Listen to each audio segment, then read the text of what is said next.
welcome to the Millis Public School Committee meeting. We are here November 12th in the library. I'm going to start by doing attendance. I am here. Ms. Canistrari? Here. Mr. Conroy? Here. Ms. Gibbons? Here. And Mr. Powers? Here. And Superintendent Mullaney? Here. Mr. Wiggins not here with us tonight? Not with us. All right. All right, so this meeting is being recorded and can be viewed on Mondays at 7 p.m. on Comcast Channel 8 or Verizon Channel 37. All meeting videos are also posted to the Millis Public Schools website under School Committee. All videos are also available on YouTube. All school committee meeting minutes and agendas can be found on the school committee page of the Millis Public Schools website. Is anyone signed in for open session? Does not appear. No. Okay, so I'm going to skip all that about talking open session. Okay.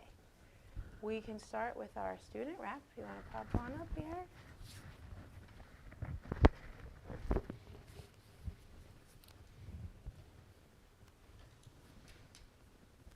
Hello. Hey. Hello.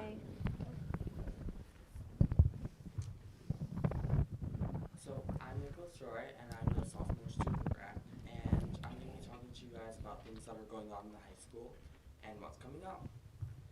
So last week we had the wonderful event of Veterans Day interviews, where we had approximately 15 veterans visiting the high school.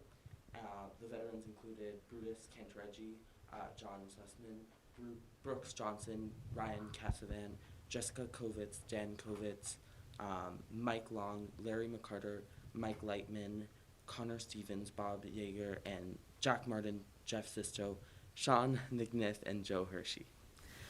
The veterans met in small groups with 10th graders, and the students could interview them, ask questions, gain advice, everything like that. It was really quite amazing. Students also wrote 5-paragraph essays comparing the veterans' experiences and a poem. As a 10th grader, I can say that it was a wonderful experience, and I really enjoyed it. Coming up, picture retakes are going to be on the 21st of November. And then up to Thanksgiving break on the 26th, there will be teacher conferences where parents can meet with teachers one-on-one, along with half-days on that day and the day after that. For sports, our girls volleyball team has dominated their last games and are playing today against Woodensville Christian Crusaders as part of the Final Four. The girls soccer team has won their last 2 games also against West Boylston and Mount Greylock Regional and are moving on to face Hull tomorrow at 6 p.m. The girls varsity soccer team also made 34 care packages for the residents of Willowbrook Manor Rest Home in Millis, with goods such as toothpaste, toothbrushes, shampoo, and body wash, completing a service project. Finally, for cross country, Shay Conroy and Emma Genevieve qualified for Division III All-State Meet this Saturday at Fort Stevens.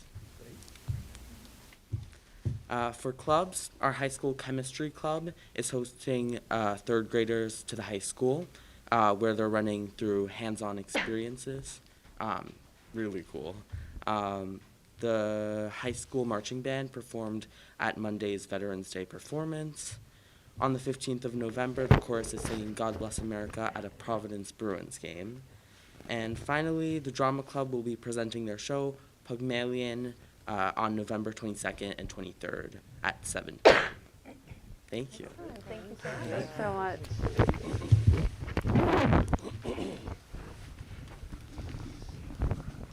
All right, and then we will have our teacher rep. Ms. Copese, do you want to come down?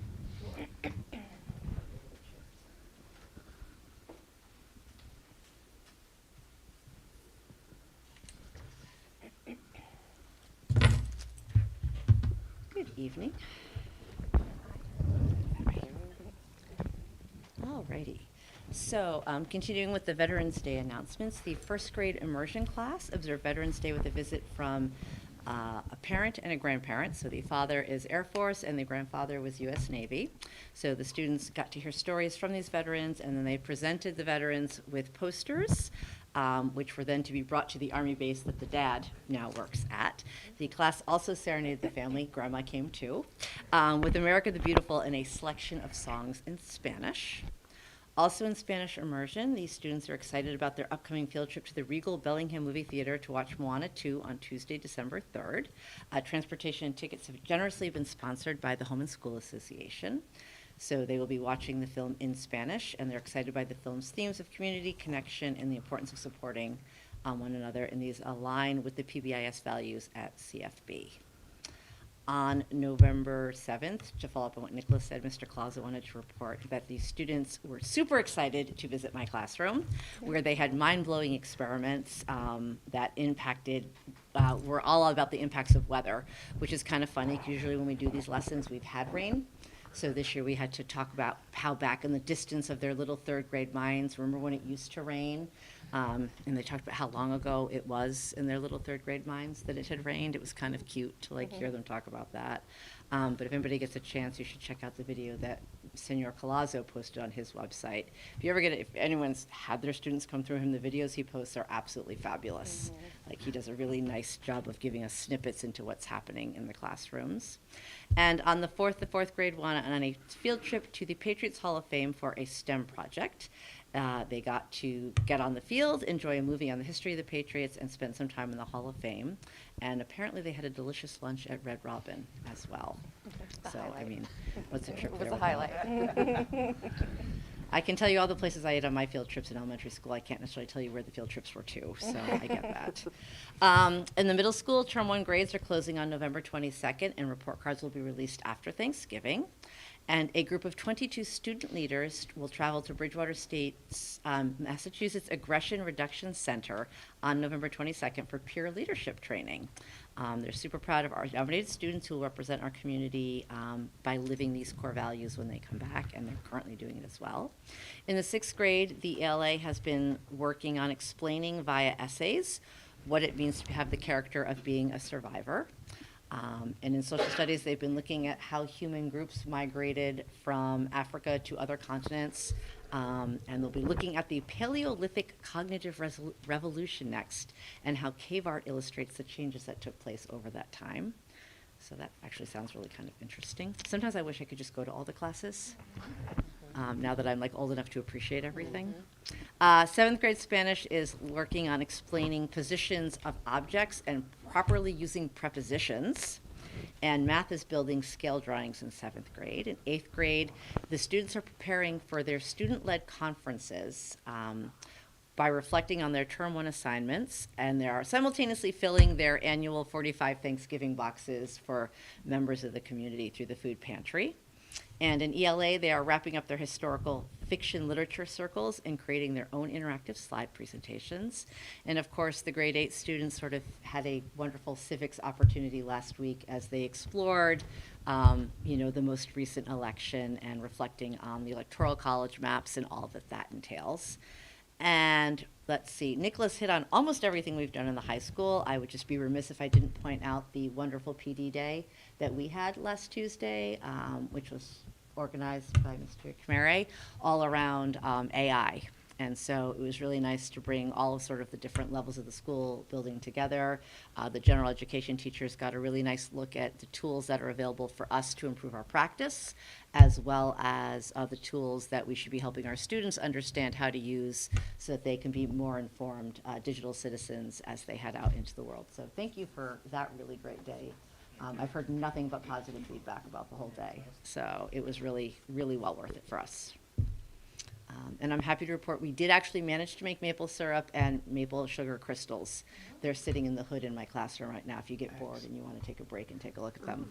We were pretty stoked about that.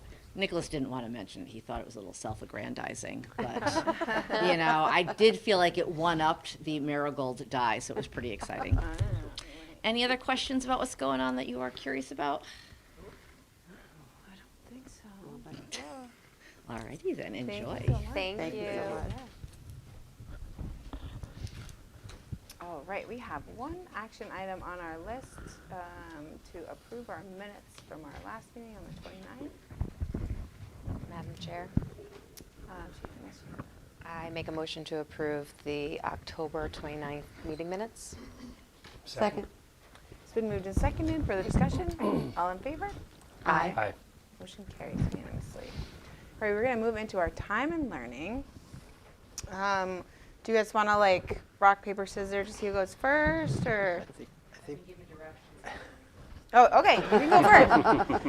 Up first, we have Neely Urquhart, Office of Student Support Services. It's like a mouthful. We gotta come up with some fun acronym for that. So is Ryan's when he comes up. Yeah. All right, so let me just come in here. Where are we? Library. I think it's the second option. Oh, Ryan, is there ever, here it is.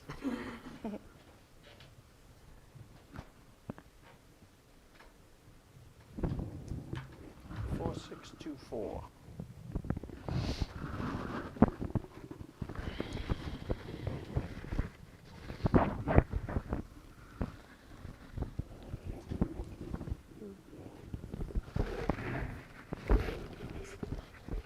Right, so instead of taking you guys bullet by bullet through the presentation, what I'm gonna do is talk it out with you. I'm gonna put my goals up there for the Office of Student Support and begin by telling you really how we got here this year. So, you know, to begin, we have seen some changes. We've definitely seen an increase in referrals for special education. We have seen an increase of students who receive L services, also benefiting from special education, so that's gone up. And then all the way around, we've recognized that in order to best service these kiddos, the administration needs to be in the classrooms, looking at what's going on, collecting data alongside the teachers and related service providers. So that's how we came to these three goals. The first goal really looks at, and is something that I think we continue to work on as an administration as a whole, it's walking around and doing our paired walkthroughs as much as we possibly can. As much as we are in the classrooms as a full administration, it's not always easy to get in there together. So we've definitely been making effort to get in there together to hear each other's perspectives, making sure that we're gathering insight from the different skill sets that we all bring to the table. So, you know, that's something that I think is going to be continued, again, you know, especially moving to the next two goals. What's very important about being in the classroom is really looking at the populations that we have right now. And we are seeing different populations of kids, whether it be at CFB or middle school or at the high school. We're seeing growing populations in the area of English learners, as well as the areas of special education. And we're seeing that kids are changing. You know, we are seeing an increase in mental health. So we obviously have to pay attention and make sure that our level of awareness to understand what the kids need and the interventions needed is really paramount. So to move to that, you know, at this point, for the second goal, we are at 28 students who receive L services now in Millis. Last year, 6 of those kiddos had special ed services, and this year we have 9. So, you know, for 1 year, that's a pretty big increase. You know, so what we decided was that we were going to move forward with a goal that looked at support and inclusion, making sure that our kiddos with L services are getting exactly that, but at the same time, they're getting the intensive services that they may deem special education. It can get very tricky to make sure that you're getting the right service to the kiddo, because sometimes you wonder, is it language? And sometimes you wonder, is it the special education need? So it's very important is that level of communication and collaboration, not just amongst the teachers, but also amongst the administration, making sure that everybody has a real high understanding. Something that's assisted us is that as a district, we've moved through Power School to special programs, which is our new data warehouse for our IEPs and 504 plans. There is a very specific English learner component within that has created a very natural communication and collaboration method for the L teachers and the special ed teachers. That also lends itself to the L teachers having a very specific part in our meetings now, which we're grateful for. So this is something that we're going to look at, again, not just from that academic realm, but also from the social realm. We have to consider that, these kiddos, some of them might have academic struggles, but to come in and to not be able to maybe understand our language can present with social difficulties. So we definitely want to make sure that we're really looking at that, creating equitable paths for our kids, and doing it together. So, it's something, I'm going to meet with Maureen Knowlton tomorrow. We're going to have some further conversation about this and just keep plugging away. And then the third goal lends itself to something that we've done a lot of in my 4 years here in Millis, and it's really looking at our programs, examining what we have, examining the populations within our district in a current year, and being proactive in seeing what's coming up in the future. What I can tell you is we have some wonderful kiddos that are going to be ready to move on to the middle school next year. And these students, they require something a little more intensive than we have at this time at the middle school. So what we are doing is we've been working on it really since late September. We're working with the teachers, we're looking at the data, we're doing needs assessments, not only what do the kiddos need as individuals, but what are the kiddos going to need at the middle school level, and how does that change at the middle school really impact how we create the program for the kids, and how will it be different than what they have at school. With the increases that we're seeing, Yeah. and the likelihood of that going the other way being very slim, how close are we to needing additional staff in order to meet services? Yeah, it's a great question. I will answer it honestly, and I'm going to start at CFB to answer the question because we have different needs everywhere.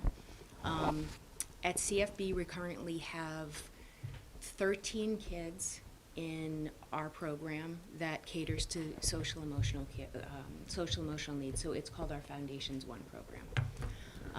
We have a student that's being evaluated in the program. We're trying to determine if the student is right for the program. So to start with that, we have had the ability, we have one teacher that is overseeing. We hired a fantastic BCBA who has great experience as a BCBA, but also experience as a pre-K teacher. So that is assisting with that teacher BCBA sort of all hands on deck approach. In saying to that, that's a high amount for that type of program. The kiddos and the increase have come from students that have moved into Millis, as well as kids coming from early intervention. So, students with needs are hearing about the program. We're hearing this. But it's something that we're paying very, very close attention to because, of course, safety is paramount. So that's what I'll say about that program. Some of those students will move into the Foundations 2 program next year.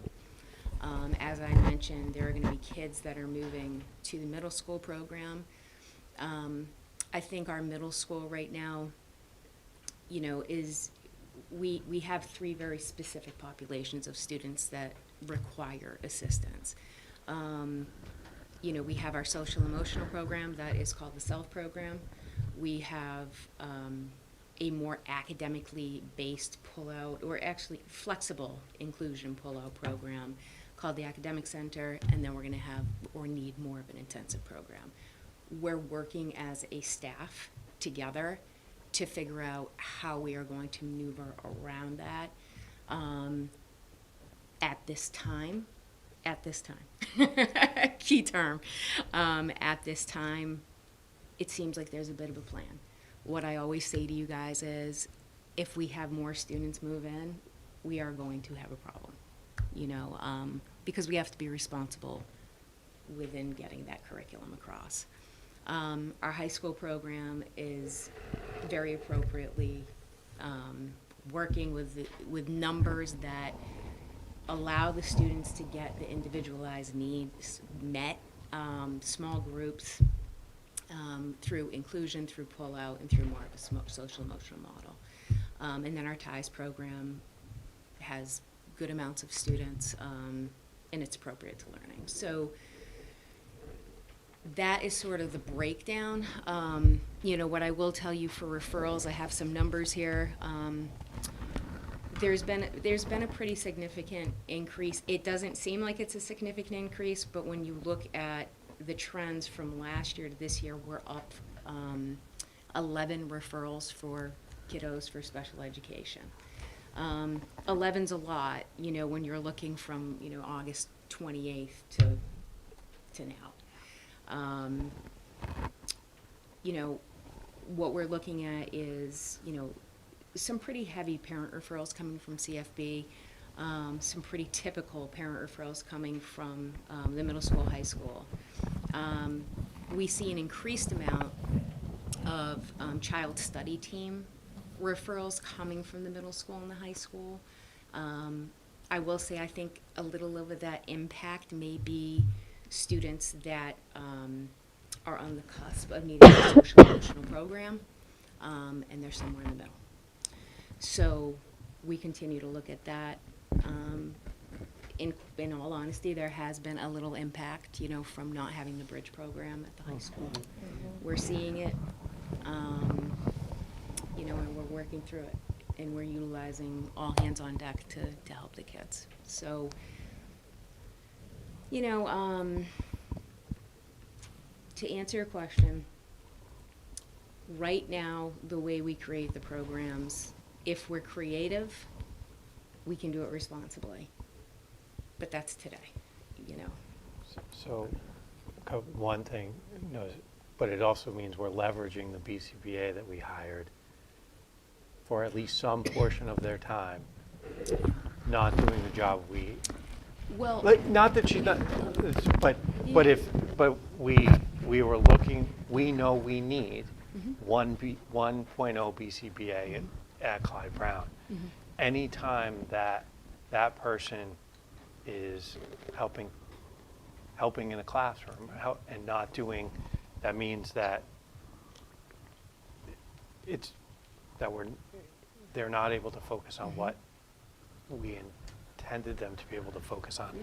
Not that it's not getting done, but it's just a reality. it is. And so we are kind of borrowing from Peter to pay Paul, and that there are downstream impacts to that as well, because BCBA is not doing or taking longer to do things that otherwise would. You create a domino effect. With the referrals, how many, what's kind of the ratio of, so 11 referrals, Yeah. how many of those turn into IEPs? How many turn into watch list type stuff? Like, what's the kind of conversion? Yeah, you usually see half turn into students with services.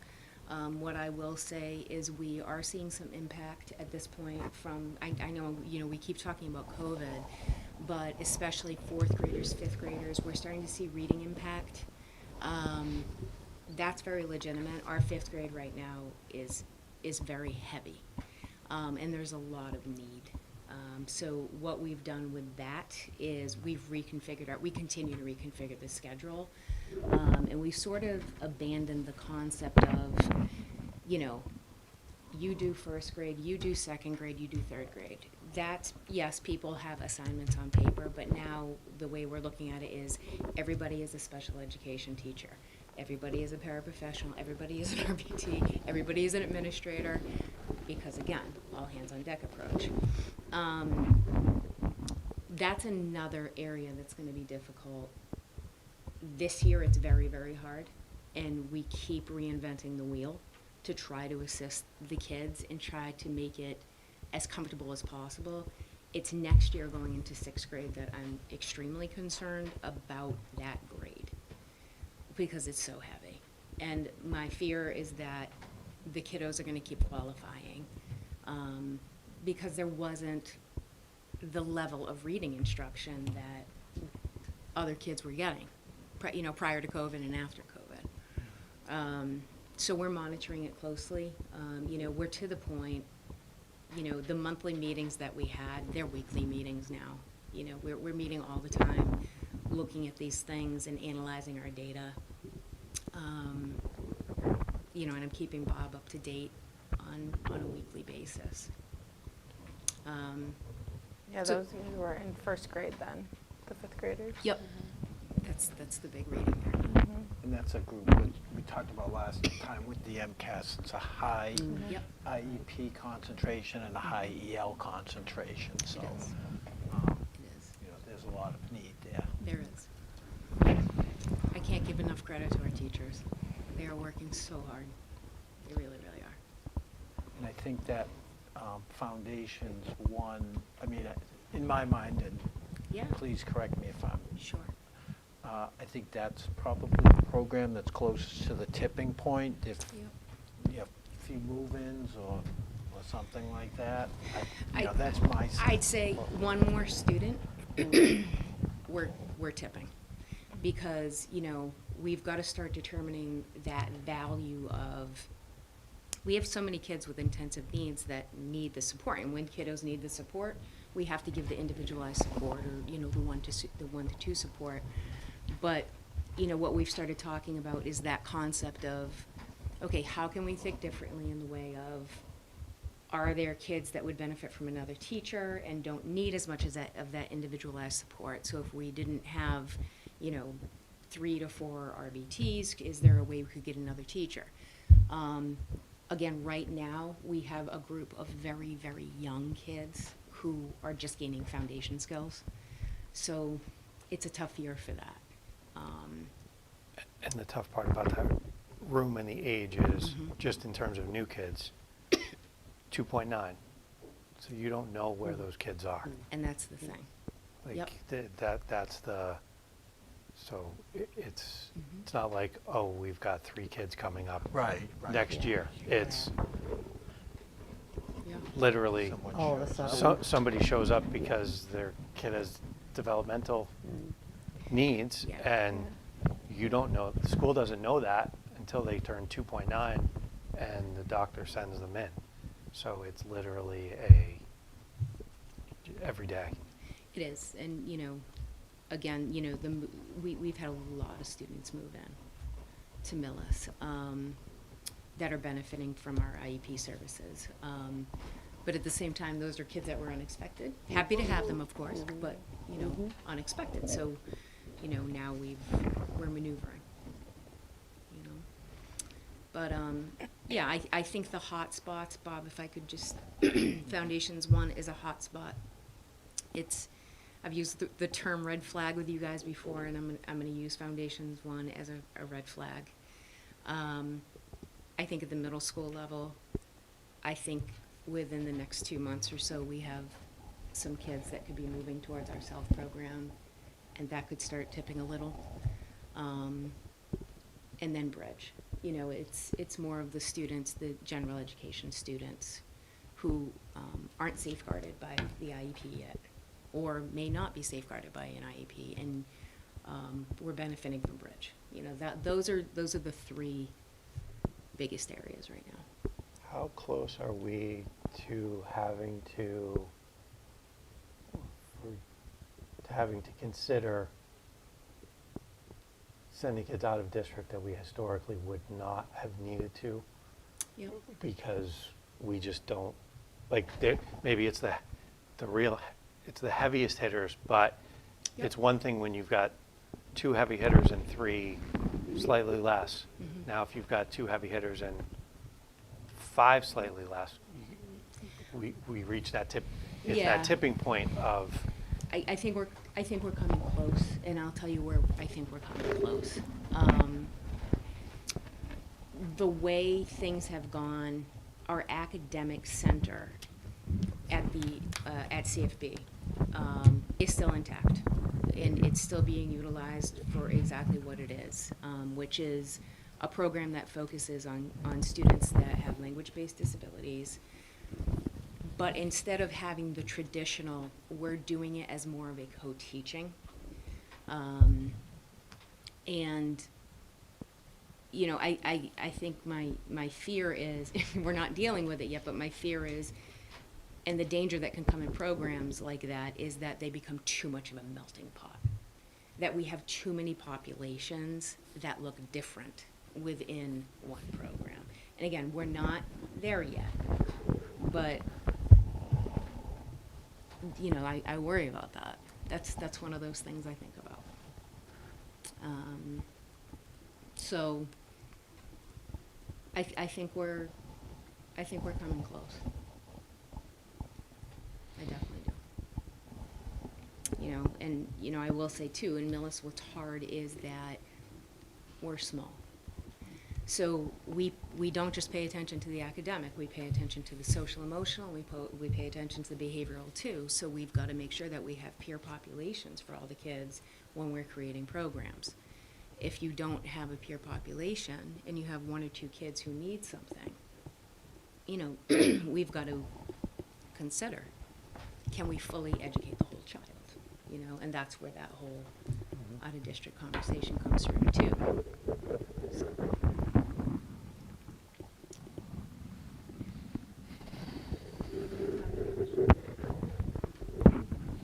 I actually have a couple of questions. I was wondering if you could put together a list of all the different programs that we have. Sure. And what grades, or like Clyde Brown has these programs and middle school has these programs. Yep. One of the things I'd like to do is reach out to some of the other districts and Sure. talk to them about it, to potentially maybe do some kind of partnering with other towns for specifically for special ed purposes, because this is something that's across the board. It's not unique to Millis. And we might have programs that they don't, and they might have programs that we don't, that maybe we can do some kind of like, I don't know. Absolutely. Something like that to kind of help offset everybody's in kind of sharing. So while you're saying all these things, they sound wonderful. Yeah. I'm not really sure what everything stands for and what everything we have is.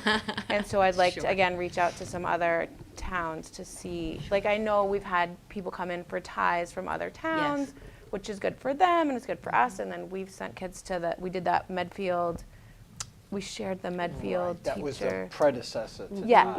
Ties. So like something like that, I'm thinking that we might have to like look into to try to help offset some of the cost, as well as like helping the kids. You know. are now. districts looking at that? Like, Yes. like kind of a, Yes.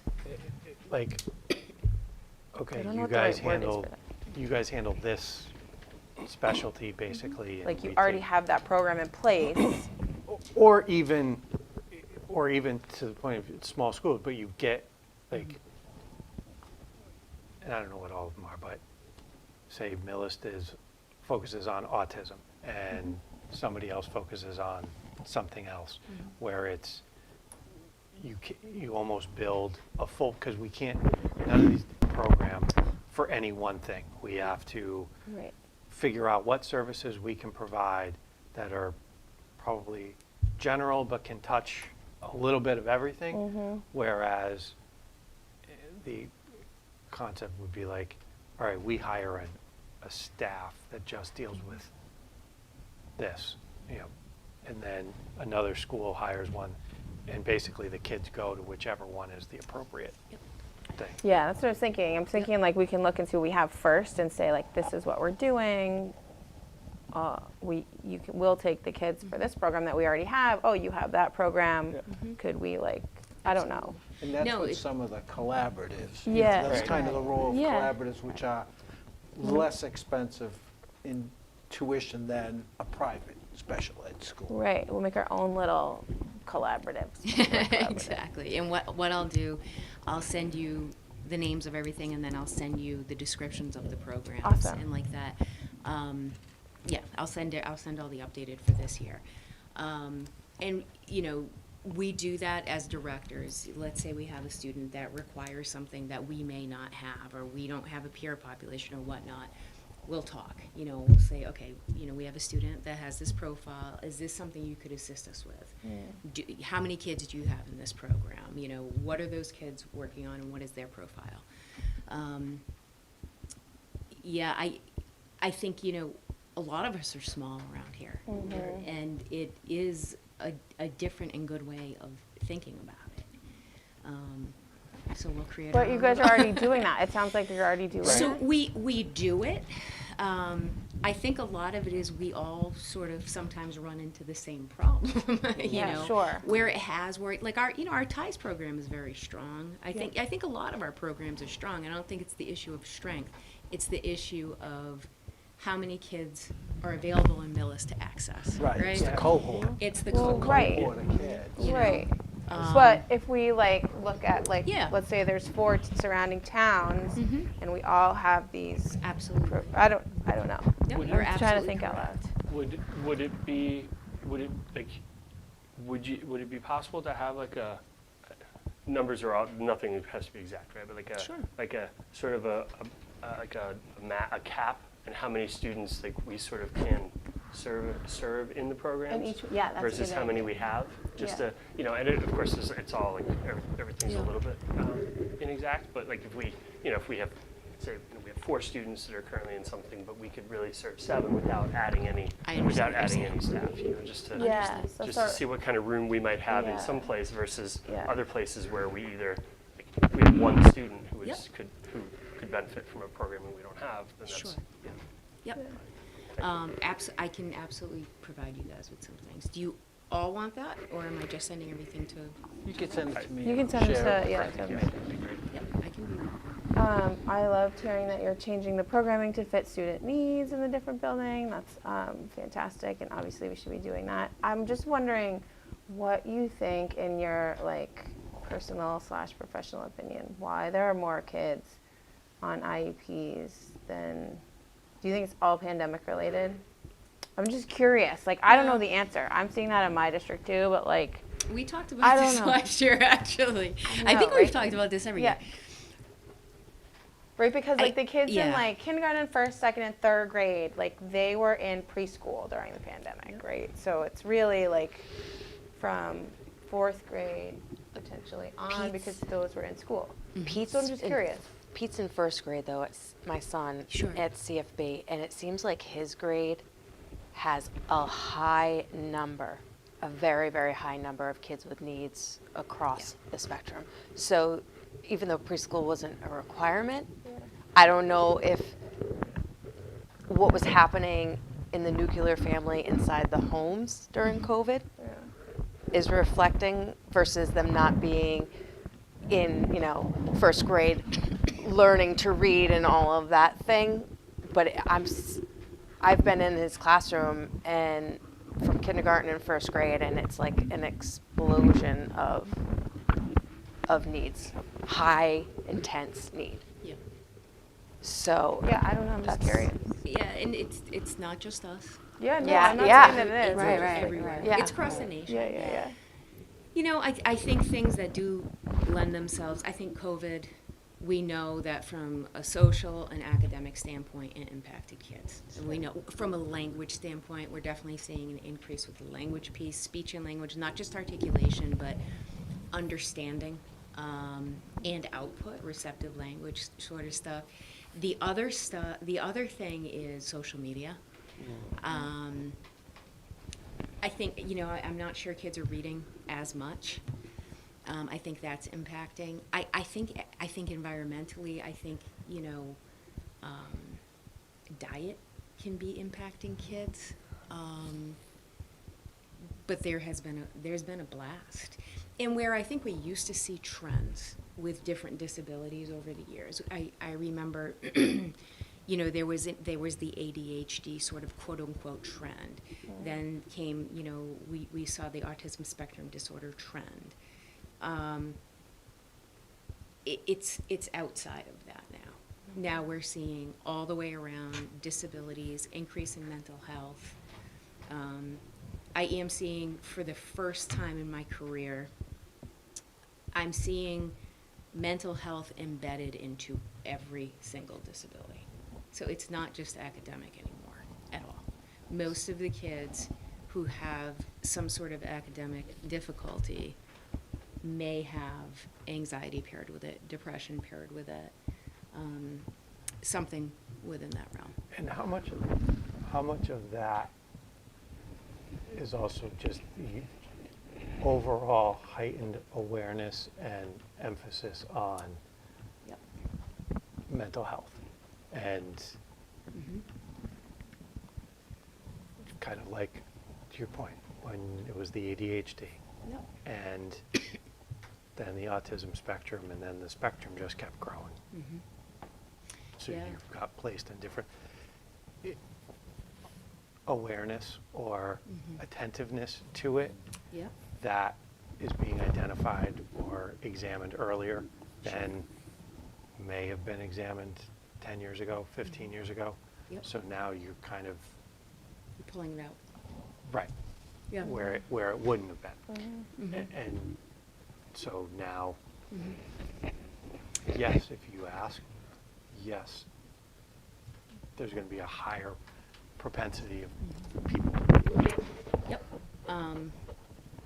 These are all fair points. And also I think they're all true. say, to Shana's point, the acuity of need has increased. Oh, yeah. Yep. And That's the the thing is, tough Like, that's the part that does it.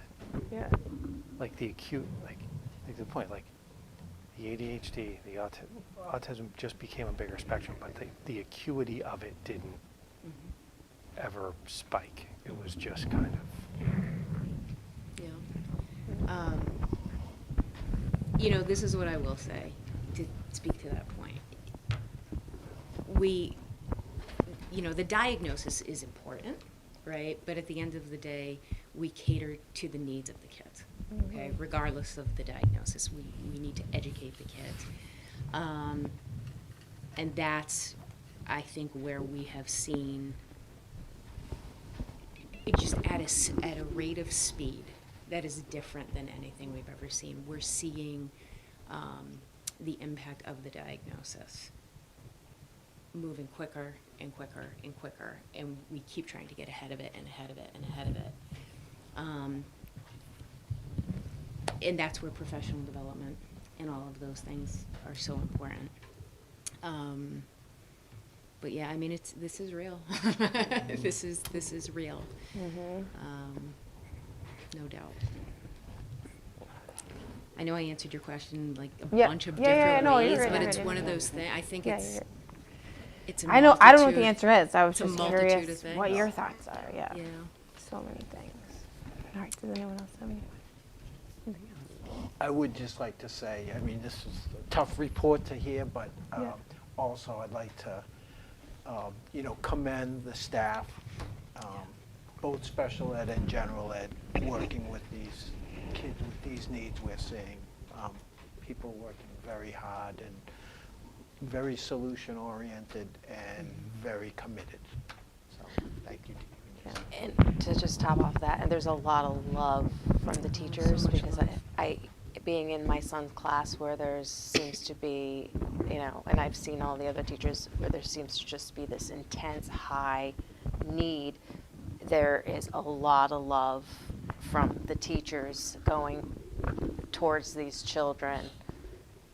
And it definitely takes a certain type of person to be able to do that all day long. So it's very impressive. And the paraprofessionals as well. Oh, they're Mhm. incredible. We're Down to blessed. the We have granular incredible level staff. with the kids. It's absolutely wonderful. Thank you. Thanks very much. Thanks, guys. All right. Next up in the hot seat, technology and educational innovation. Thank you. You guys need to come up with some snazzy acronyms. You want another acronym? Come on. I'm sure. AI. TI.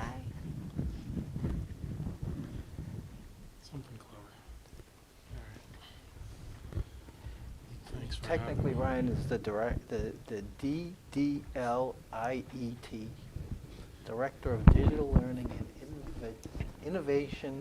Innovative Educational Technology. I can't even say it. I know, Yeah. see, I'm There's so a saying, lot you going need a on better acronym there. It's a lot there, a lot there. Yeah. All right, so thank you.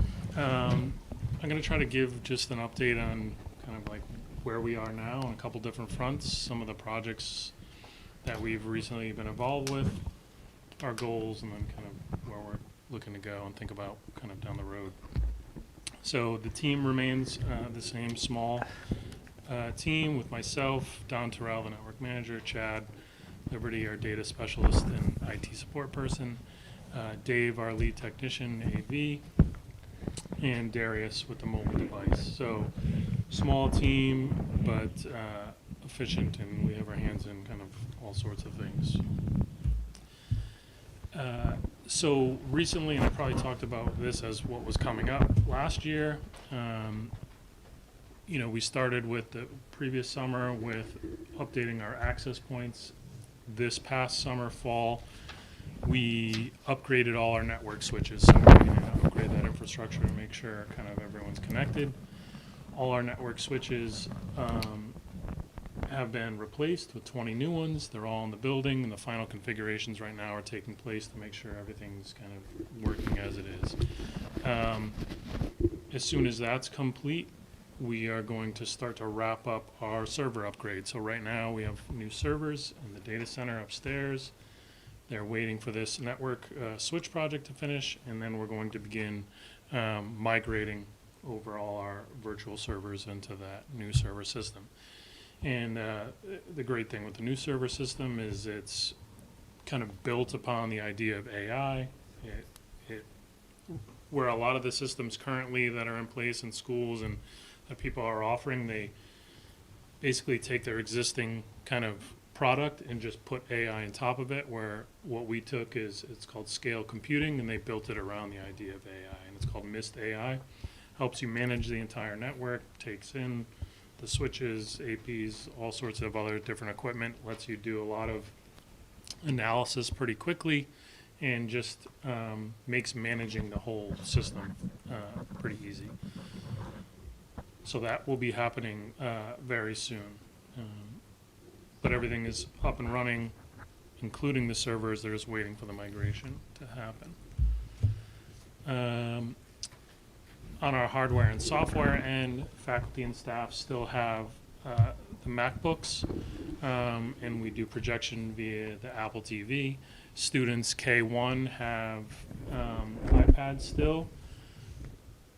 Next year, we most likely will be moving them over to Chromebooks. Working with the teachers there, we've talked about it. They're all ready. They're on board. We actually have a cart of Chromebooks over at CFB right now that we've brought into first grade classrooms. They tested them out. They've liked those. Almost all the first grade classrooms, not all. Some wanted to wait a little bit while they kind of let the year take. You know, we spoke about first grade classrooms, so we'll let them kind of move along a little bit. Kindergarten is going to get the cart next week to do some activities, and so they're really going to experience it before that's all they have next year. But everyone's on board and is ready to move forward with that. 2 through 5, classroom-based Chromebooks. They stay in the carts. They don't go home. And these are those starting in grade 2. So right now, grade 2 and 3 have the newest, which are those convertible with the dual cameras, touchscreen, which is what we're moving everyone to every year. And then 6 through 12 is take-home Chromebooks, and they get a new one starting in 8th grade. So right now the 8th and 9th grade have the newest, and some others sprinkled in. We have recently upgraded to our Google Workspace to Education Plus, which allows us a lot of new features on the back end, as far as, which I'll get to like in the admin section, but also a lot of teaching and learning upgrades, Google Meet upgrades, Classroom, a bunch of things I will kind of speak to on one of the slides. And then finally, software.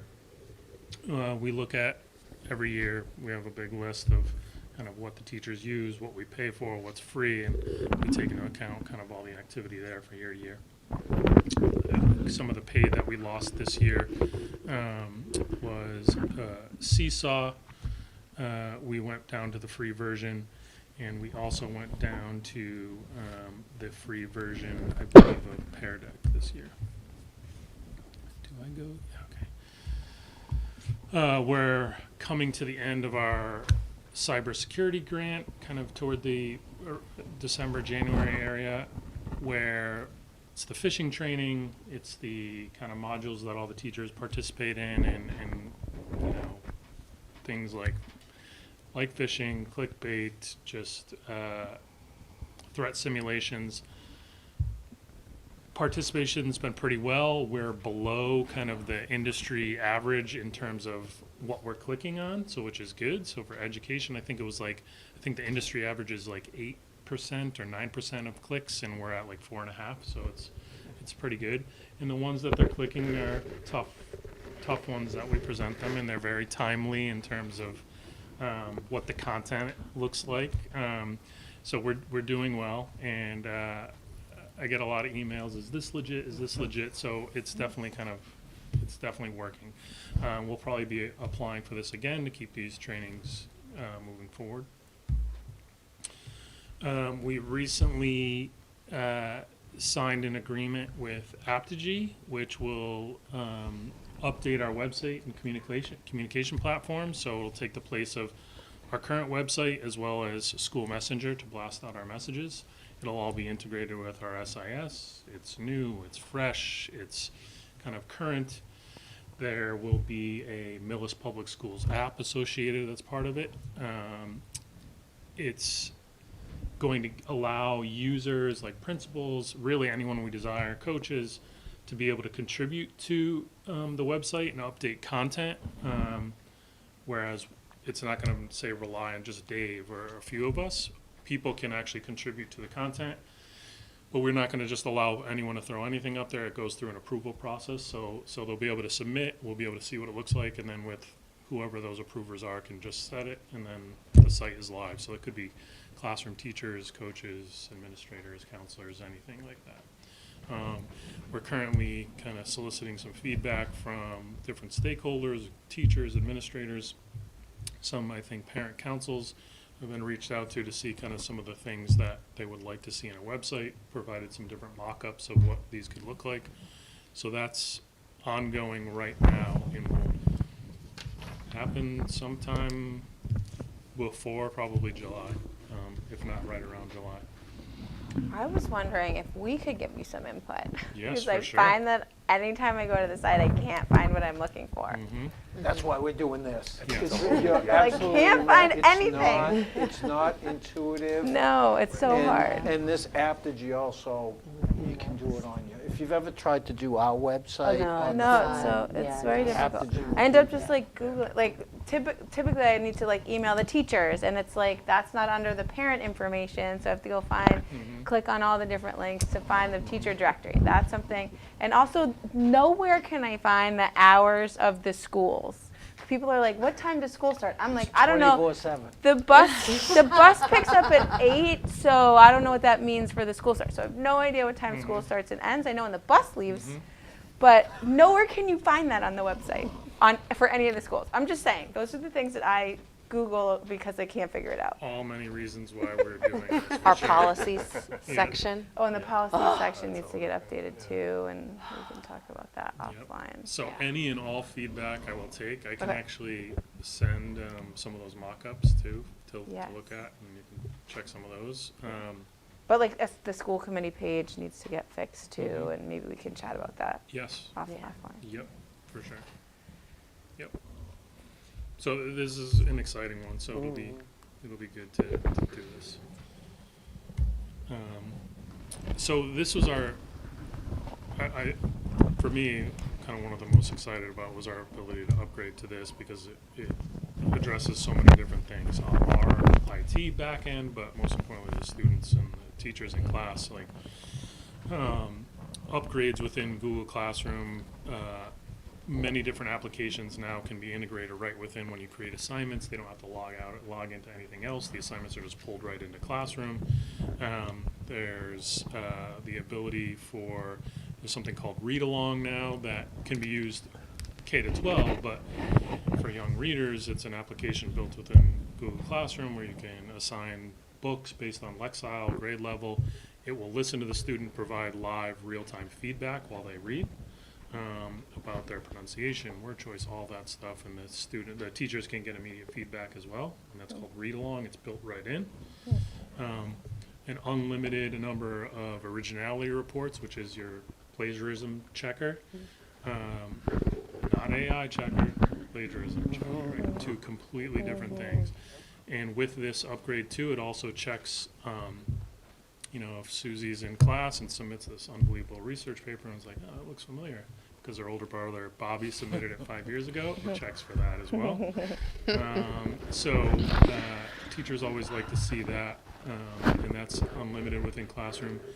Practice sets and video assignments, it's just a new way to deliver interactive questions via Classroom.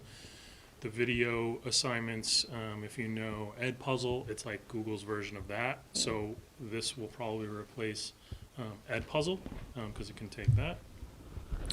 Gives us a lot of insight into how those classrooms are used, the analytics feature.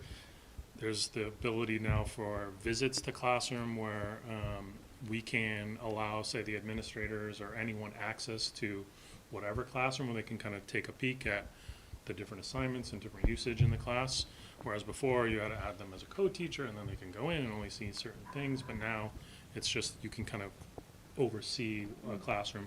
The teacher is made aware that someone is looking at the classroom, so it's not like a I got you or shocking thing. The message comes up saying so-and-so is looking at your class. There's shareable templates now, whereas we could reuse assignments, specific assignments now. You can create like templates that can be shared amongst classes.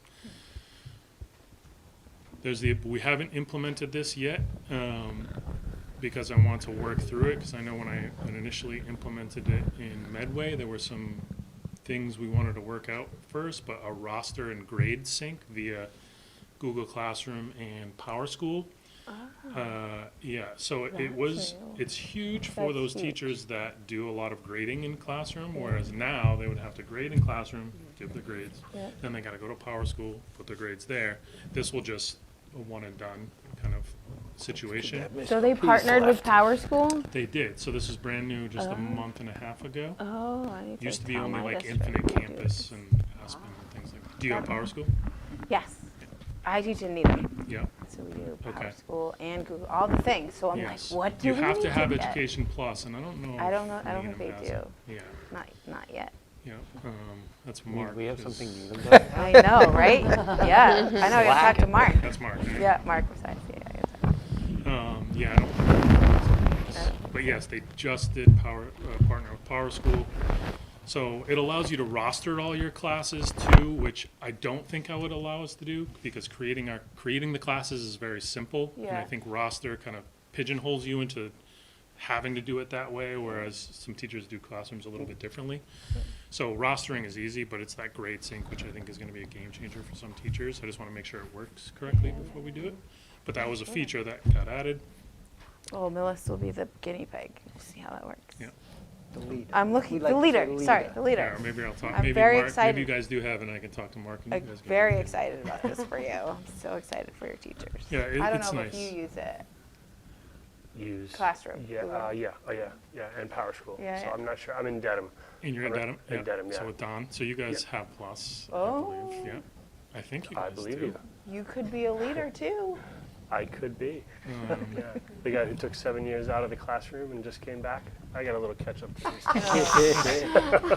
yeah, it will be nice to do things only once, and it just Yes. it goes in. I'm so excited for the Especially, teachers. a lot of teachers, that's where the bulk of their grading's done, so it's something I'm looking into. Within docs, sheets, slides, there's all sorts of new little features that if you've opened it, you might have seen different things that you've noticed. Some of them say new, and you can see like approvals, building blocks, and chips, and spreadsheets, all sorts of little things that you can do now that you can't. Document approvals. in conditional approvals where, you know, on our end where we're doing a lot of approvals, you know, if someone signs off, then it goes here, goes to here. We're using kind of like workarounds with a tool called Autocrat. Now some of it can be done within the tools themselves with this upgrade. So that's going to make us a little bit more efficient. Increased storage. There's a whole security center now with live monitoring, remediation of events. We can tweak accounts and OUs more easily now, and then moving to Google Meet. Hopefully we'll never have to go to like that COVID Google Meet usage, but now, you know, when we use those, that you can get transcripts, translated transcripts, that's all recorded, Q&A, polls. We can live stream within the domain, all sorts of fun things. And things are coming out all the time. In fact, this last week, before Education Plus users, they are releasing something called Google Vids, which was only a business application before, which is like a collaborative video editing and creation tool. So it's not even released to us yet. It started last week and should be released over the next 2 weeks. And I'm super excited for that to see, because we have no collaborative video tool. In the past, I've used WeVideo. It's pretty expensive, so I haven't proposed it here. So if this can take that kind of role, it's going to be it's going to be an awesome thing to present in the class as an option to demonstrate learning to create these videos. We have our second full year of implementation of SHOP over there, and you can see our banner. We have 14 students this year in grades 9 through 12, so it's been a few more. The new kind of upgrade for them too is now they participate in our web help desk, so they can interact with tickets that are assigned to them from teachers and students. They submit tickets on behalf of teachers and students. So it's not like a wild west where they can see everything, right? So we see the tickets, we sign them to their queue, and they can see it. So that's kind of cool for them to be able to kind of dive in and respond. And there. I'll be presenting them soon with the ASA repair certification course, where they become certified ASA repair for the Chromebooks. So that's a fun one for some of them too. So that's going well. This past summer, so obviously AI has been like the hot topic. You know, at my last, I told this recently too, at my last job alike with all the tech directors, we were all together. The agenda was Google Workspace admin and a bunch of other things. The meeting started at 10. At 11:45, we were still talking about AI, which was nowhere on the agenda, right? So it's huge. We were able to, this August, finalize our AI guidelines, which is linked in this presentation that you guys have. But I do want to read the purpose of the guidelines, which speaks to kind of our belief in AI and ties it into our mission and vision. It's the Millis Public Schools recognizes the significant potential of generative AI to improve teaching methods, personalize learning experiences, increase administrative efficiency, and drive educational innovation. The document establishes the guidelines for using AI responsibly, ethically, and safely in our schools. We aim to leverage AI to improve the teaching and learning experience for all staff and all students while staying aligned with our vision of high academic standards, social responsibility, and fostering personal excellence for every student, and our mission of cultivating independent, lifelong learners who contribute positively to a changing and complex society. It ensures AI empowers our students to become the graduates we envision, masters of critical thinking, effective communicators, collaborative leaders, and exemplars of character. So we pulled in kind of everything, our mission, our vision of a graduate document, and applied it to our use of AI here. Kind of, Stephanie, I mentioned earlier on the last Tuesday, we had an all-day PD day, and the district met as a whole from 8 to 9:30, where I presented that to them to kind of get everyone on the same page about what is AI, where do we stand, what does it mean, speaking the same language, and kind of setting the stage for where we move forward. And these guidelines were kind of the basis for that. So by doing that day and then moving on throughout the course of the day, going into specific use cases and tools and all that, we kind of got everyone on the same page. This did start over the summer, where as an admin team, we talked about AI, delivered some PD on that. End of October, I offered a parent night on AI, where we kind of got parents that were there on the same page as well. That was recorded. We're going to be sharing that out soon to all parents. And we also did record some of the PD data for staff too that we're going to be sharing. But that kind of was the beginning stages. It was getting everyone on board with where we are now, what some of these terms mean, and what we're hoping to do in the future.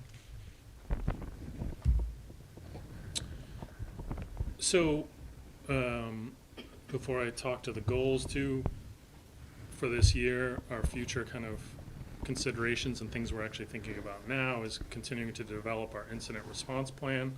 And I'm working with other tech directors in our collaborative, where we may be doing this together, because it will kind of, we're all dealing with the same thing, and it's a big project. And there's a draft of that attached in the presentation as well. Also looking at MacBooks versus Chromebooks for staff. Chromebooks, there are Chromebook Plus devices offered now, which are beefier, higher powered Chromebooks. Garage stylus, touchscreen, the cameras, it's bigger processor, more memory, less money, easier to manage. Clear touch panels versus projectors. So as these projectors die, do we want to move into clear touch panels? They offer the same functionality plus a lot more in terms of what you can do in the classrooms. We couldn't necessarily put those in a classroom. Say if I had 50 of them now, I couldn't put them in. I could, but for the fact that MacBooks connect to projectors via like the Apple TVs, they could connect to these panels, but what I'm hoping is that if a teacher wants the panel, they'll also want a Chromebook too, because they work better together, I think. Yeah. So that's kind of like the carrot between the panels and the Chromebooks. But yeah, Is it like a smart board? Is that what you mean? Like kind of like that? Yes, it's a clear touch panel is like a smart board. Okay. Yes, it's got the touch functionality, but these ones it's called EDLA certified, which means it's a Google device. It's almost like a giant Chromebook, basically. You sign in with your Google account, you have access to everything you would on a normal Chrome device. Not just like this version of a Chrome app. It's the Google device. But you can also connect wirelessly. You can connect into it too. Like I can mirror my device as well. Cool. But I couldn't give teachers, say, just the Chromebook and have a projector, because then they would have to plug in with an HDMI, and I don't want them tethered to the front of the class. I want them to be able to move around, so I'm not even kind of entertaining that. We talked about the iPads versus Chromebooks. And then down the road, too, is we always, our camera system in this building, it's just old, it's hard to manage, it's not easy to use, it's clunky. And our doors, so that's all tied together, so that's something we're definitely going to want to be considering. So knowing kind of where we are and kind of all of that tied into the goals that the tech department has this year with developing a working understanding of AI and how we're going to apply it in our classrooms. You can see some of the action steps we have about myself and other people attending workshops, delivering PD, getting those tools in approved, and then piloting. Enhancing the digital learning website to include some IT features, AI features, possibly an AI chatbot where you can go in and kind of almost like a self-service, try to ask the chatbot kind of for help, update some of the troubleshooting guides, and then figure out how we can best get students involved in the digital learning site and using that for their purposes. And then finally building out the new district website and communication platform. Any questions?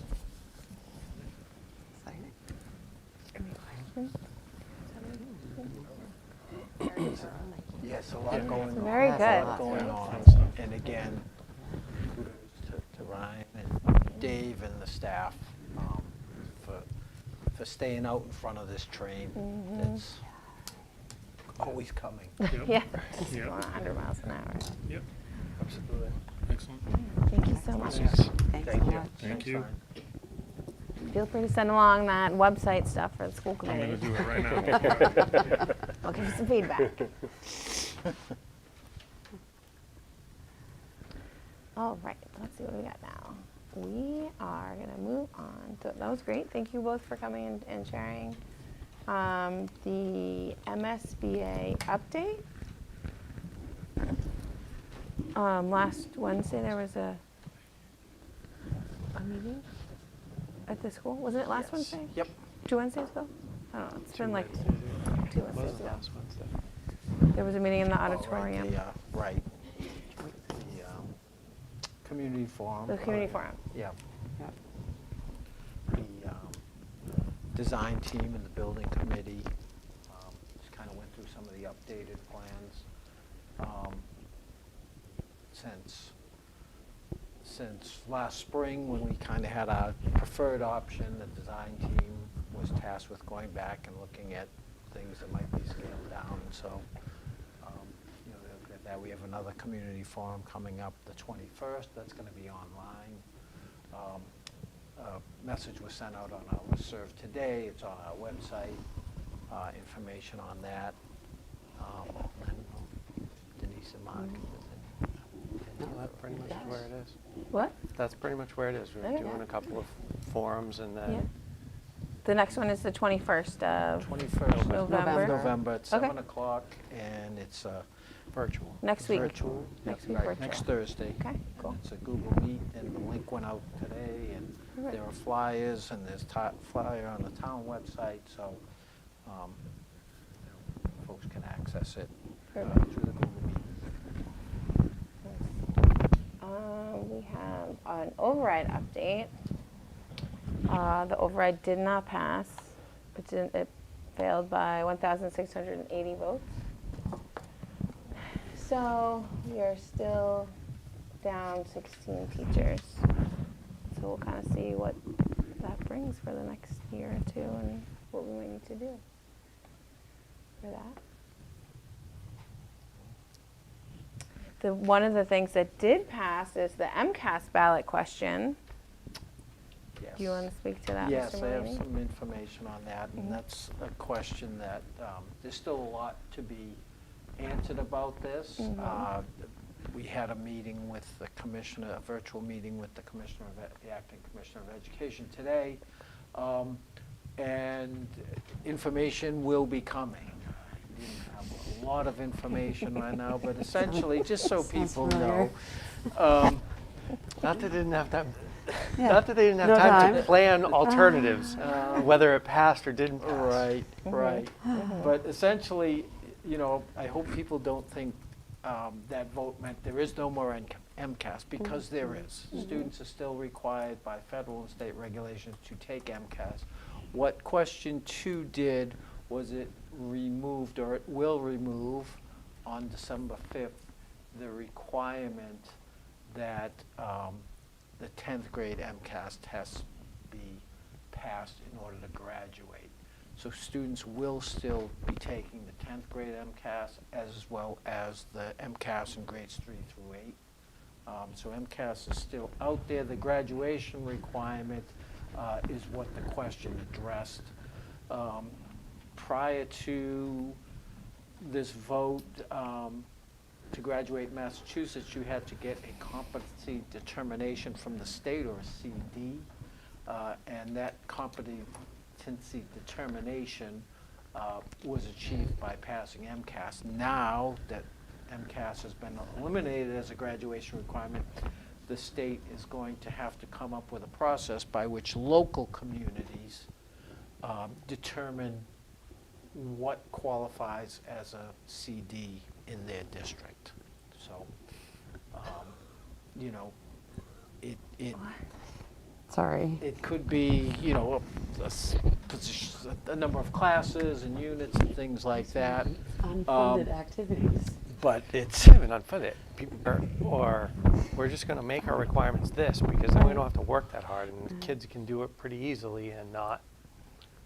which is kind of what it was like in 1993 before we had MCAS. Yeah. You know, it was all local, and the idea of MCAS, whether you like MCAS or not, the idea of MCAS was to establish kind of a uniform standard for at least one portion of the high school diploma. So we'll see how that goes. So again, the big news is MCAS, as of December 5th, 2024, will not be a graduation requirement for 10th grade, but all students in grades 3 through 8 and grade 10 will still take all the MCAS tests as they did before. And when we get guidance from the DESE, I will be sure to bring it to the committee. Do we have what Millis's requirements were prior to MCAS? I can Were you look. here? I was not here. All right. No, I was not here. I can look. It's probably You said it was 1993? 1993 was when. That's 31 years ago. I don't remember. I But didn't you do know, math but on you that. look at a you look at a program of studies back from the 90s. They're very the offerings were very different from what we have. There's some things that are the same. like, Yeah. I mean, I guess I guess thought the question would be- MCAS started in '99.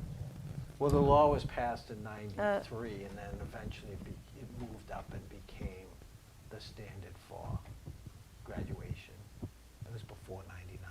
so it was like a trial period. I don't think it, because I graduated in '98 and I did not take the Did not have MCAS. to take MCAS. But so I think it probably started for the sophomores when you graduated. Maybe. But yeah, it's so I think a lot of it will be, you know, right now we have graduation requirements. You have to pass MCAS, but then you also have to pass 4 years of English, 4 years of math, those types of things. Right. That's what I Right. mean. Like, But we there's have, like graduation Right, we requirements. have- Yeah, so if you Yeah. pull on Right, things we out, have you our get- own The local levels- requirements now. and our standards are rigorous. Right, correct, Mhm. correct. And I wouldn't expect them to be less rigorous No, no. if we have to formalize them as our requirement. As what, right, what Right. amounts to our CD. Do our graduation requirements match the Mass Corps The Mass recommended? Corps, yeah, Yeah. we almost have 100% of our kids complete Mass Corps.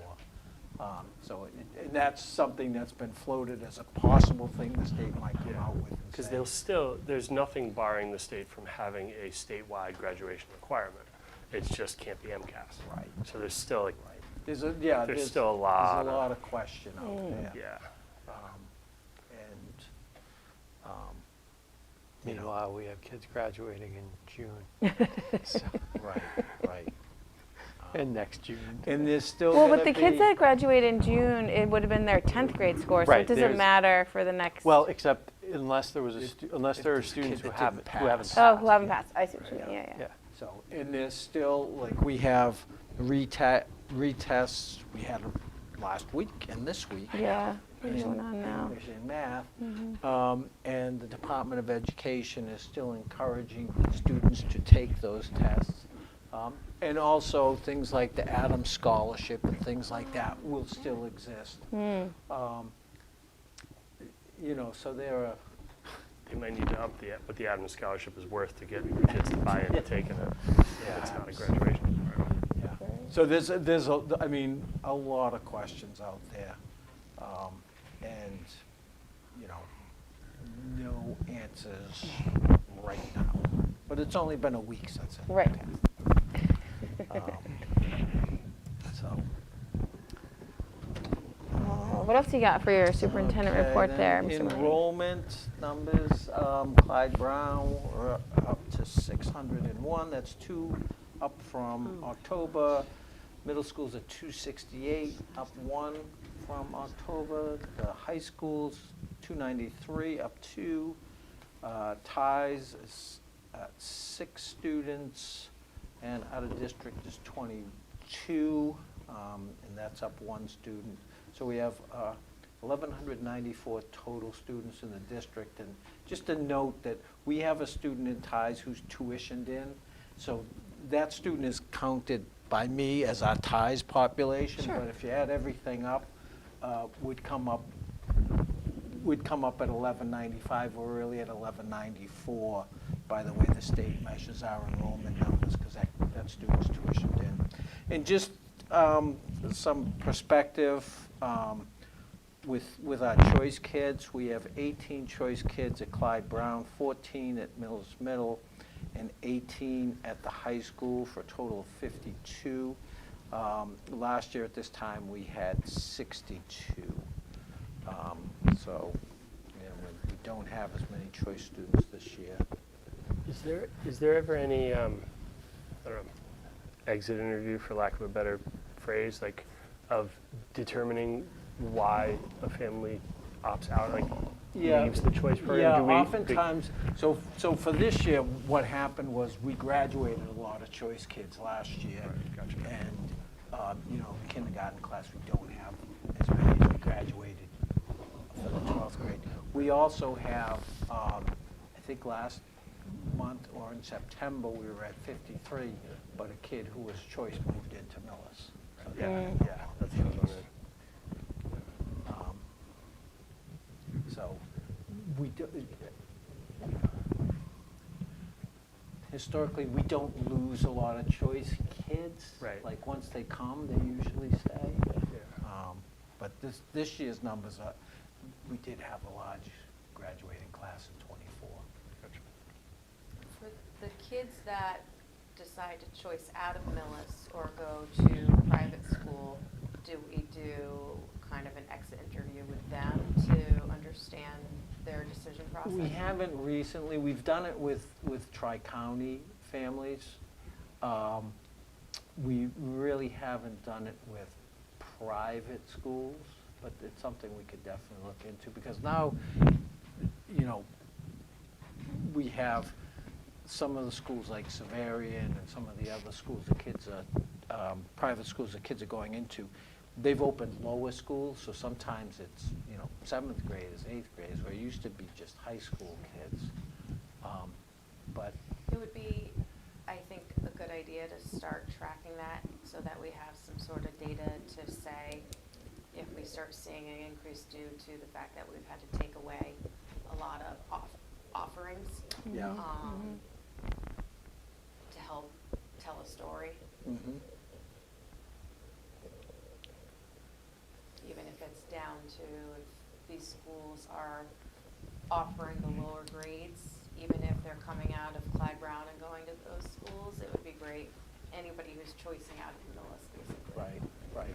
Yeah, we can get some information on that. On the other side of that equation, it would be good, again, to the extent that trying to identify what we still have. And so, like, I did this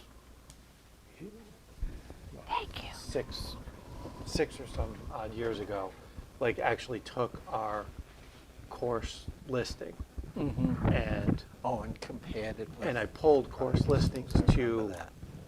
all to a lot of schools, private schools, et cetera.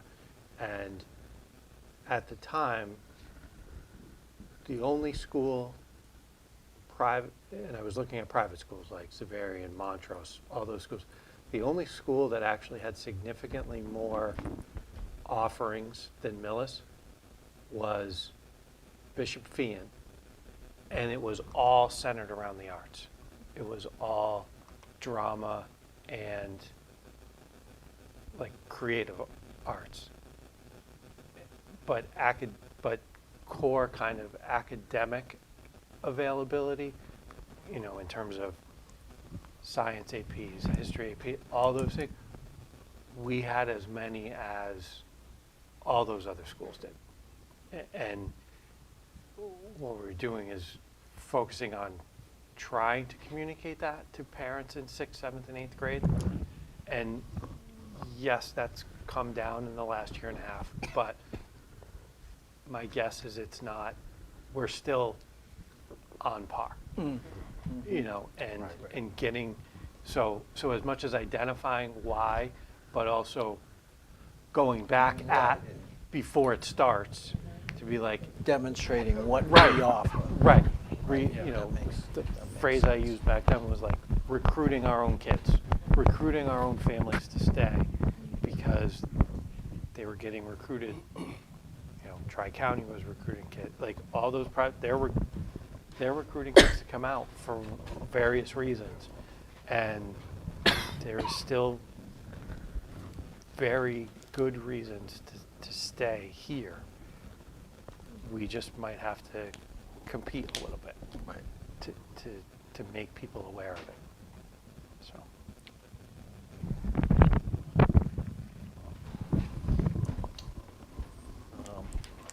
And then the last thing I have, Oh my gosh, this is something that the last thing that Bob has. provides. It's unbelievable to me. Oh, I know. Provides just a glimpse into some of the things that we deal with. Last week, I think it was last Thursday, I got a letter, and I opened it up, and it was from one of our private special education schools where we send one of our students. And so the letter says, "We appreciate your support of the school by placement of a student from your town in our program. As you are aware, our specialized school environment provides educational services to children with complex and severe multiple learning disabilities. Despite a decrease in enrollment from our last approved program reconstruction number of 193 in 2019 to today's enrollment of 128, we've been able to maintain staffing at a ratio that is partially unfunded, but absolutely crucial to the needs of our students. With this in mind, the school has had to utilize special circumstances, decline in enrollment in order to fund our approved programming." So that's special circumstances, decline in enrollment is a circumstance that they can go to the OSD, the Operational Services Division, and say, we have a problem with our budget, and so as a result of that, they told us that we have a new authorized tuition of $84,969.10 for a 180-day school year. So accompanying that was the OSD determination, and it mentions that you know, that the school went to the OSD, and with the DESE, they determined that the price would be $84,969.10. That price is effective as of November 1st. So we get the letter dated November 5th. That, by the way, the tuition that you budgeted for in July at $71,000 is now $84,000, almost $85,000. So, Robin, can you forward the letter that Bob has got to our three legislators and CC the chair of the select board? Can you do it later? Mhm. Not right now. Yeah, I'm not gonna do it right now. I'm reading the thing. I'll mention. I'm looking at this right now. And, I'm not and- doing it. and so they said Like, this, gosh. you know, in Sorry, the teacher. letter, talks about a lot about the extraordinary relief and things like this for the this private special education schools. And basically in the last paragraph, they say, "This adjustment has been made because the projected revenues which the school would receive from the currently authorized price based on the program's enrollment would be insufficient to meet its expenses." So their They can't budget balance their budget, so they're mistake. Right, increasing the Because tuition. their enrollment went down, so they're charging more. Am I reading that right? Yeah. And they're not Yeah. reducing Yeah. staff. And they're not So their reducing enrollment staff. went down and they're not Yeah. reducing And the staff, which is state's what allowing everybody them else to has do to it. do, And is reduce staff to And meet the the irony, and budget. I got the letter, and I look at the date, and it's November 5th, the same day we had a vote in town So essentially what it means for Millis is, last year the tuition was $68,426 to the school. The OSD, last November put out their increase for private special ed schools at 4.69%. And so on July 1st, we budget a tuition of $71,635 for this particular school. So that's what's in our budget. And then on November 1st, they say, oh no, by the way, you're $13,000 short there. And we have no say in this whole process. So again, it's just something I bring up to demonstrate that So frustrating. we don't have a spending problem, we have a funding problem, and we have unfunded mandates that are foisted on us that we have no control over, and we have to pay. We have to figure out a way to pay this. You know, we can't go to the OSD and say, well, our budget doesn't quite match what we need to spend, so. I'm fascinated. I have a couple questions. This is a lot. We have one student that goes to this school. Is there another special education school that perhaps would suit this child as well? Well, and thank you for asking that question, because this kind of goes to the heart of the whole thing. You know, this student, the student that was placed at this school was placed there because of the special services they provide. And it was the best fit for the student.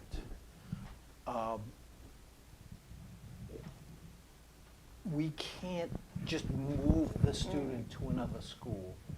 Even if there was a school that had the identical programming, then you're taking a kid that's been in a school, has made relationships, connections with staff, has earned the trust. You'd be taking that kid and putting that kid in a whole new situation with all the trauma and things that come with that. And you know, a lot of times these kids in these out-of-district placements, transition is tough. Sure. So it's, you know, it's. I knew that was going Yeah, to be but the I'm glad answer, you- but I wanted it glad- on. Yeah. Absolutely. You Wanted asked it the said, question. because I'm Absolutely. sure people Right. wonder. That's And, absolutely and right. You know. just to add to that, if I'm correct, I think I am, is that like even if as a district you were to decide to, the IEP, the placement within the IEP is concrete. There is no like We have even to if we have said another we can save $20,000 meeting. at this school, it has to be agreed upon across the board to even like Right, the for it to family even would be a have, the possibility. family would have to Team- agree. The whole team would have Right. to agree So to to add, like- replacement, and if the parents didn't agree to it, Yeah. it stayed put. Right, and so it's not even like No. the well-being of this. I mean, can't imagine just choosing to do that to that child. But then on top of it, it's not like legally. This is for the 5 people right now who are going to listen to this and look for it. Like it's a concrete thing. It's legal. We can't, even if we wanted to, we couldn't just do that. Right. Yeah. And now my second question is, do we see the other special education institutions following suit? Well, this particular school was the only one we've received this from, so I'm hoping no. They do have to apply to get an increase like this, but it's always, when we get that tuition, you know, percentage in November, there's always the caveat there that these private schools can apply to raise their tuition beyond that set amount. And obviously, this is a case where they did. And, you know, the increase, it turns into a 24% increase in the tuition. And the tough part is we've seen no evidence that when these districts go to ask, that they're told no. And maybe they are, and we truly just don't know, but the idea that 2 years ago they all just got a blanket one, this one is now coming, you know, they go and ask this year, Like, they literally just got a 14% Right. increase 2 years ago, And now? and now Plus they another need it. 4. Right, And then plus now another, another- and now they, and it's like, That means it's at outrageous. what point does someone look at them Yeah. and say, what are you guys doing?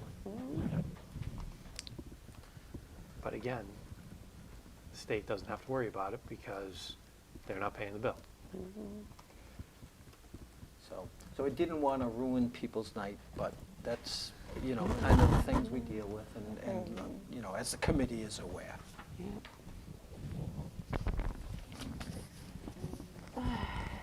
So frustrating. Can't.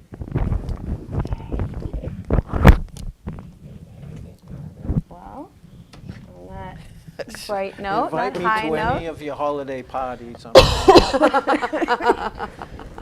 Good times roll. Okay, I think that is the last thing that we have on our agenda, unless you have anything else you want to. Yeah, no, just again, we have the 21st is the online community forum. And, That is next Thursday. yes. And next Tuesday is the town meeting. Make sure everybody go to the town meeting and voice your voice. Can we talk for anybody not listening?